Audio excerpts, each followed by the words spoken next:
Yeah, I met Nate, I think, early 2018. I messaged him about training, and he was like just giving me the details and such. And I believe we started summer of 2018. It's the first time I met him. It was like just the first thing. He just had us all line up and do exercises like battle rope and push-ups, and I'm like, oh, this guy's gonna kill me. But that was just Nate. He wanted to push you. He'd push everyone to see if you were worth it or not. That summer was hard. It was hot. It was humid in that little garage. Do rolls all the time. I don't even think we did any in-ring stuff until about a month later into training. But anyway. Yes, kind of go into that training, like how, it's what you hear from the students all the time, how he just expected, not perfection, but expected you to give your all the time, and learn constantly. Like, how has that impacted you in life, in your career? Just kind of go over like that training, his mentality, his push that he gave you. Oh, he pushed us, like I said, day one, but that's what I admired about Nate is that he was going to get the absolute best out of you, and he was not going to give up on you, and he was going to push you to either make it or push you out so you had no doubt that you could make it.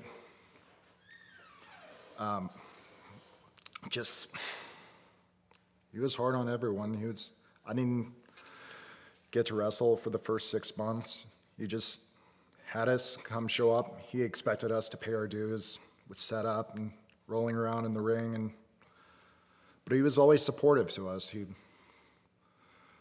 If he had time during those shows, he would roll around with us, tell us what we were doing wrong, try to help us correct it. And it really meant a lot to me because it was hard to get a compliment out of him. And I don't think I got a compliment out of him until maybe a year later when I was going to other places and he'd say, man, I'm proud of you. You're going for it. You're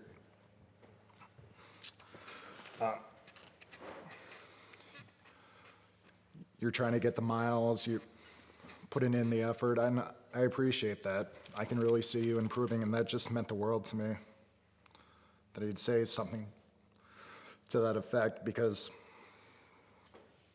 it always felt like he didn't care, like he would present, like,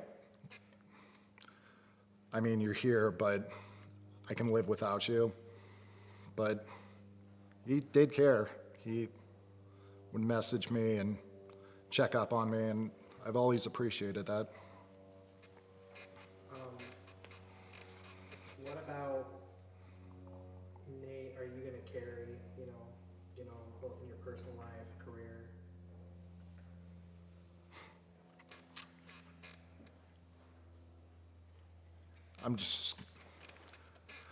I appreciate the passion that he had for pro wrestling. I appreciated that he pushed people to be better versions of themselves. I just will always appreciate that he never sugarcoated anything. He always said what was on his mind, but he did it in a caring way, even if it came off kind of dickish at times. But you can tell that he truly loved everyone that he worked with. He wanted the best for them. And I always admire that he went out of his way to help guys, even when he didn't have to.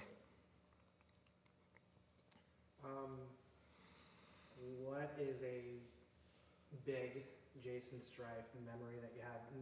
Maybe not even personal, like what is something about him, his career, what he's done that really sticks out to you, that really inspires you?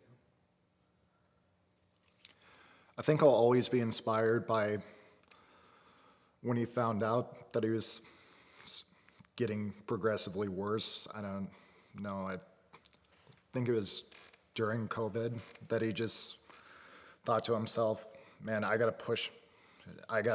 This has gotta be it. This has gotta be my year. And when he wrestled Nick Aldis, that was one of my favorite memories. He put everything into that.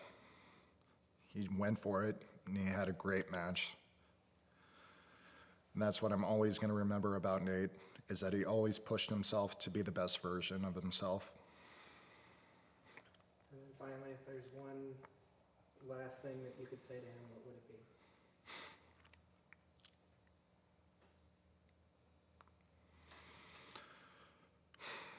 Nate, I want to thank you for taking your time and effort and trying to improve me as a pro wrestler and teaching me life lessons along the way.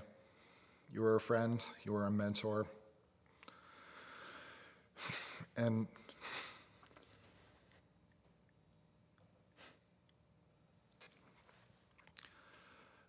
I just want you to know that none of this would be possible without you. And I will always carry you in my heart and in my thoughts. Until we meet again, my friend. Love you.